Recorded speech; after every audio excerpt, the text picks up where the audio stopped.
Happy Makar Sankranti সবাইকে। প্রত্যেক বছর মকর সংক্রান্তির দিনে আমাদের বাড়িতে অন্নভোগ হয়, কেন কি আমাদের বাড়িতে মন্দির আছে, ঠাকুর আছে লক্ষ্মীনারায়ণ, তার জন্য মা বললো যা ফুলগুলো মন্দিরে দিয়ে আয়। আমি গেলাম মন্দিরে, আমাদের মন্দিরে ফুল দিয়ে দিলাম, সবাই ভোগ দিয়ে যাচ্ছে। দেখছি আমরা যেমন নতুন জামা পরি মকর সংক্রান্তিতে, তেমন আমাদের ঠাকুরও নতুন জামা পরে মকর সংক্রান্তির দিনে। ঠাকুর আমাদের ঘুমিয়েছে, আমি মালাগুলো বানিয়েছিলাম, ওই মালাগুলো দেখছি জেঠুমনি দিয়ে দিচ্ছে। আমার মা তখন কি রান্নার ভোগ বসিয়ে দিচ্ছে, উনুনে ভোগ হচ্ছে আমাদের।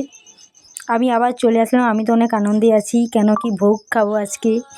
আমরা পুরী গিয়েছিলাম, তখন আমরা জগন্নাথ ঠাকুর নিয়ে এসেছিলাম, যেহেতু সবাই বলে তোদের ভাই নি তাই আমি নিয়ে এসেছি ভাই বলে করে। আজ পুজোও করে দিলাম ভালো দিনে। কেমন লাগছে তোমরা সবাই জানাও।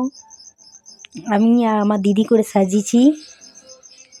এইগুলোই তো জীবন, এগুলোকে নিয়ে তো থাকা যায় সব সময়। কেউ থাকে না, এরাই সব সময় থাকে কাছে। তোমাদের সবাইকে কেমন লাগছে আমাকে জানাও। আমি সাজিয়েছি, দেখছো কত সুন্দর লাগছে, চন্দন দিয়ে করে ভোগ রেডি করে। এটা হচ্ছে আমাদের গ্রামের মন্দির সাল, এখানে সবাই আড্ডা দেয়। এইটা মাদের মন্দির, আমার বাবা পুজো করছে কার। আমি একটা ভোগ কিনে করে একটা বাচ্চাকে দিয়ে দিলাম। আমাদের লক্ষ্মীনারায়ণ ঠাকুর, আমাদের বাড়ির ঠাকুর, আমার জেঠুমনি পুজো করছে, তোমরা সব দেখতেই পাচ্ছ। আমি ভোগ নিয়ে চলে আসলাম বাড়ি, দেখছি আমার মা অন্য ভোগ রেডি করে দিচ্ছে। আমার কানে একটু ব্যথা আছে, কানে একটু কিছু দিতেই